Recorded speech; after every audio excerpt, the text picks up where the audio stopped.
నరేంద్ర మోడీ నాయకత్వంలో పెట్టుబడిదారుల ప్రయోజనాల కోసం, కార్పొరేట్ సంస్థల యొక్క లాభాల కోసం, సులభతర వ్యాపారం కోసం 29 కార్మిక చట్టాలని రద్దు చేసి 4 లేబర్ కోడ్లు తీసుకొచ్చింది.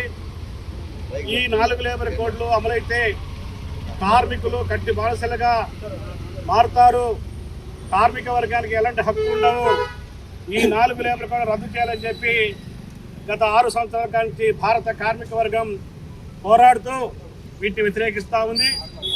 జూలై 9వ తారీఖు దేశవ్యాప్త సమ్మె, మరో దఫ ఫిబ్రవరి 12 మరోసారి దేశవ్యాప్త సమ్మెని భారత కార్మిక వర్గం నిర్వహించింది. ఏప్రిల్ 1వ తారీఖు నుంచి అమలు చేస్తామని చెప్పి ప్రకటించిన రోజుని కేంద్ర కార్మిక సంఘాలు, రాష్ట్ర కార్మిక సంఘాలు అన్నీ కలిసి బ్లాక్ డే నిర్వహించాయి.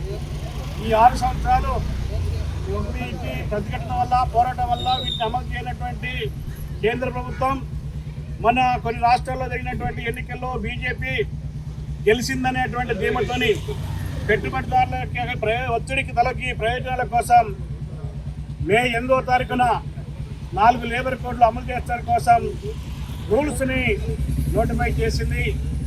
నోటిఫై చేసి భారతదేశమంతా ఈ అమలు చేయాలని చెప్పి అమలు చేసేటువంటి పద్ధతి మీద ఆ రూల్స్లో విధి విధానాలని రూపొందించింది. ఇప్పటి వరకు తెలంగాణ రాష్ట్ర ప్రభుత్వం ఈ లేబర్ కోడ్లని అమలు చేయడం కోసం ఇంకా రూల్స్ ఫైనల్ చేయలేదు. కానీ నిన్న ఇచ్చినటువంటి రూల్స్ ఫైనల్ చేస్తూ కేంద్ర రూల్స్లో నోటిఫై అయినటువంటి రూల్స్లో తెలంగాణలో కూడా ఈ లేబర్ కోడ్లు అమలవుతాయి. ఈ లేబర్ కోడ్లను అమలు చేసేటువంటి బాధ్యత కేంద్ర కార్మిక సంఘంగా ఉన్నటువంటి ఇక్కడ ఉన్నటువంటి రీజనల్ కమిషనర్కి ఈ అధికారాన్ని కట్టబెడుతూ రూల్స్లో పేర్కొంటే ఇది అప్రజాస్వామికమైనటువంటిది, ఇది నీతిమాలినటువంటిది. కాబట్టి వీటిని తక్షణమే వెనక్కి తీసుకోవాలి, రూల్స్ని వెనక్కి తీసుకోవాలని చెప్పి కేంద్ర ప్రభుత్వాన్ని డిమాండ్ చేస్తున్నాం. ఇప్పటికైనా సరే రాష్ట్ర ప్రభుత్వం దోబుచ్చులాడుతుంది. రాష్ట్ర ప్రభుత్వం కాంగ్రెస్ పార్టీ లేబర్ కోడ్లకు వ్యతిరేకంగా ఉంటుంది.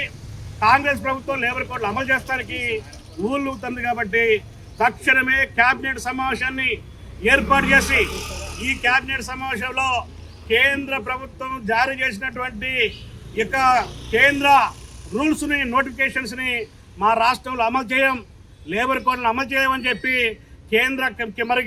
రాష్ట్ర కేబినెట్ సమావేశం నిర్ణయం చేసి దీన్ని అమలు చేయాలని చెప్పి డిమాండ్ చేస్తున్నాం. ఈరోజు 3 గంటలకి నరేంద్ర మోడీ గారు హైదరాబాద్ వస్తున్నాడు. హైదరాబాద్ వచ్చి ఇక్కడ కొన్ని పథకాలని ప్రారంభోత్సవాలు చేస్తారట. వచ్చేది పథకాల ప్రారంభోత్సవం కోసమో, ప్రభుత్వం యొక్క పథకాలని ప్రజలకు ఉపయోగపడటానికి చెప్పడం కోసం కాదు. ఆయన మోడీ ఆపరేషన్ ఇక్కడ చేయడానికి వస్తున్నాడు. ఈ రాష్ట్రంలో మతోన్మాదాన్ని ఈరోజు ఆసరాగా చేసుకొని మతోన్మాదాన్ని రెచ్చగొట్టి మతోన్మాద ఆధారంగా బీజేపీని బలపరచడానికి ఇక్కడికి వస్తూ ఉన్నాడు. అంతేకాదు ఈరోజు ఇక్కడికి వచ్చి హైదరాబాద్ వచ్చినటువంటి నరేంద్ర మోడీ సమాధానం చెప్పాలి.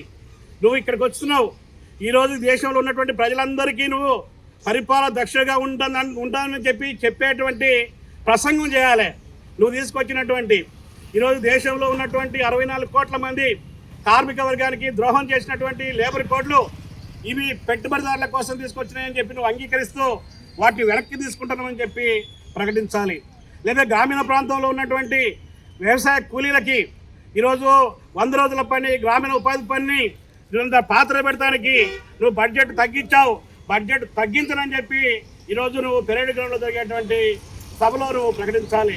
అంతేకాదు రైతులకి ఈరోజు ఇచ్చినటువంటి హామీలని, రైతులకి మద్దతు ధరను, రుణ సదుపాయాన్ని ఈరోజు నువ్వు ఇవ్వలేదు.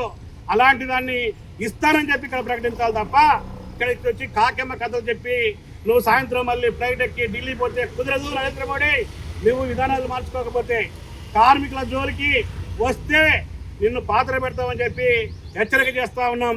ఈ నరేంద్ర మోడీ విధానాలు, బీజేపీ విధానాలు, ఈ లేబర్ నోటిఫికేషన్ కార్మికులకి నష్టదాయకమైనది. ఈ రద్దు అయ్యే వరకు, వీటిని వెనక తీసుకునే వరకు కార్మికులందరూ పోరాటంలో ఉండాలని చెప్పి విజ్ఞప్తి చేస్తూ ఉన్నాం.